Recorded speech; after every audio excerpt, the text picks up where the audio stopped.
si Lilet! Gusto ko siyang makausap! Oh, wow! Magkakasama pala kayong lahat, ano? Eh di bongga, hindi ko na kayo isa-isang tatawagan para tipid sa loan. Pwes, makinig kayong lahat sa sasabihin ko.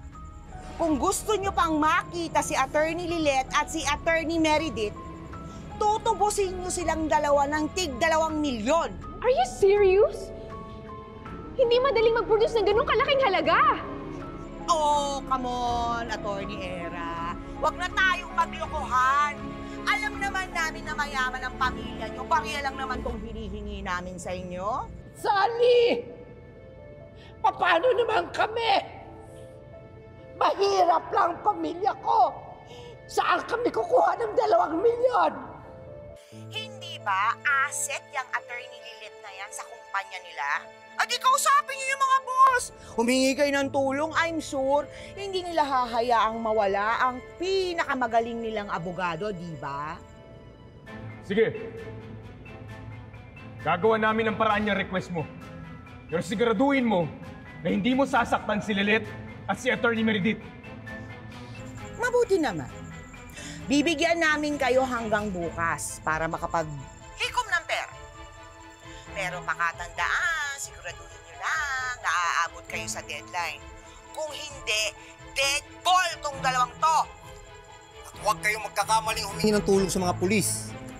Dahil kapag nagsumbong kayo, maski bangkay ng mga mahal nyo, hindi nyo na makikita. Ate.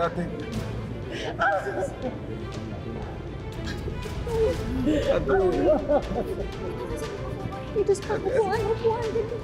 Nay!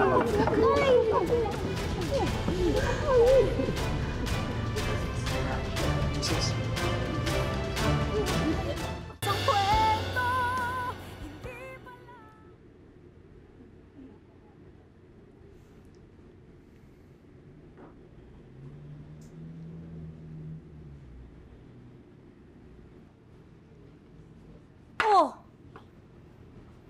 Anong tinutunga-tunga ninyo dyan? Hindi ba makikakain? Halika na! Ano ba, lalamig yung pagkain eh. Nagugutom na ako, kumain na tayo. Paano akong gaganahan, Lani? Ni hindi ko alam kung pinapakain nila si Lilet doon. Kung nahihirapan ba siya sa mga oras na to. Kung sinasaktan ba sila. Ako ang magulang niya. Pero wala naman akong magawa. Ate, huwag ka mawala ng pag-asa. Makakaisip din tayo ng paraan kung paano natin maililigtas si Lilet. Mom, saan lupalop naman natin hahagilapin yung 2 milyon? 50 mil nga wala tayo eh. Oo, Lani. Walang-wala tayo. Pero hindi ako basta susuko.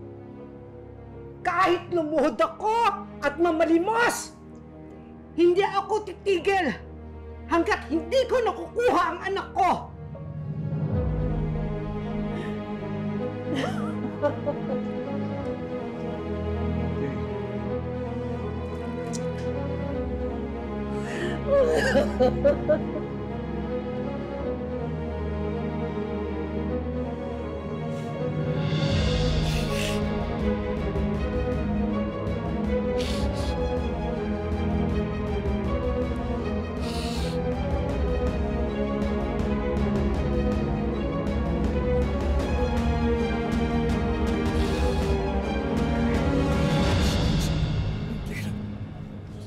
Sige. Brad, ikaw muna bahala dito ha. Titignan lang namin yung labas. Kanina pa ako talo. Sige na. Oh. Yan.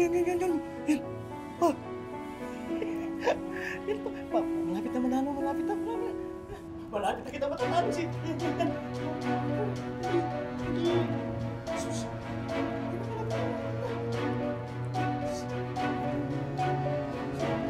Attorney, baka mahuli po kayo.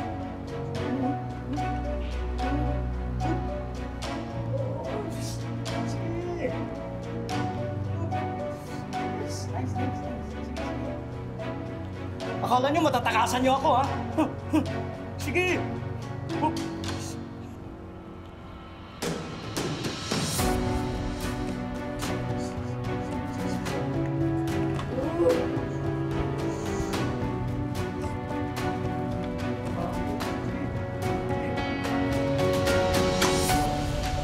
Dali!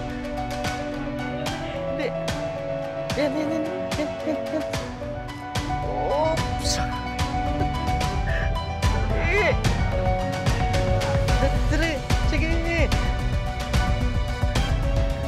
Okay!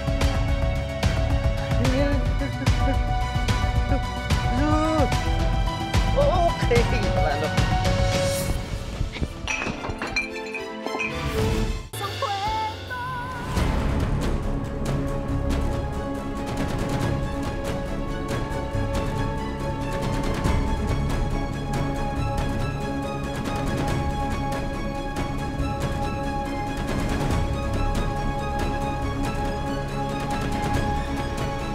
Bilisan natin. Baka maabutan nila tayo. Okay ka lang ba? Hoy! Saan pumunta? Tatakas pa kayo, ha? Dito ka! Dito! Dito! Lumapit ka! Ikaw rin! Lumapit ka dito! Lynette! Salina! Sagapin mo ang sarili mo! Hindi!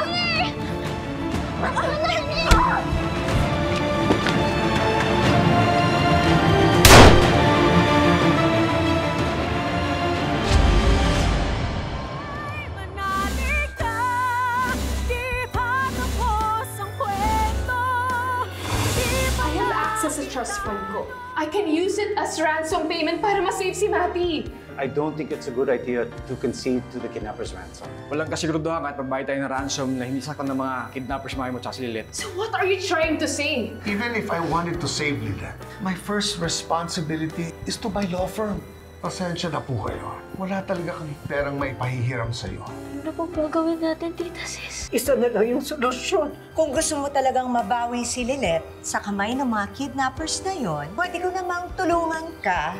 Talaga po? Sa isang kondisyon. Ano po yun? Kainin mo to, pagkain ng mga alaga kong aso. Kung palalampasin mo ang chance na ito to get rid of that Lynette, sinasabi ko sa'yo, mawawala sa'yo ang mommy. Anong ibig mong sabihin?